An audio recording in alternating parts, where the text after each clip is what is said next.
it's also one of those movies that feels like two movies in one movie, where it's like the first half is very clearly this moral dilemma stuff, and then the second half is all the police procedural of like finding the kid, finding the guy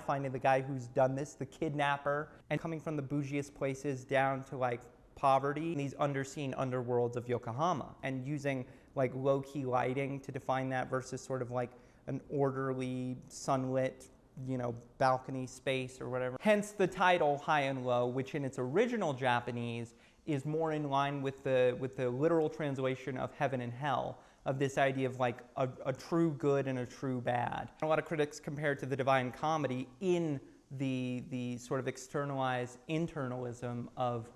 the conflict at hand, that it is ultimately this guy, but it's involving everybody else. This is just like a really incisive commentary in like 100 different ways. I think if you're searching for a way in on Kurosawa, it really is either Rashomon, which we recently talked about, but it's Rashomon or it's this. And this is like the more modern styled film. I think a lot of people can get this movie and maybe just the ideas that Kurosawa is dealing with before they ever see like masks and horses and swords, you know, as great as those are.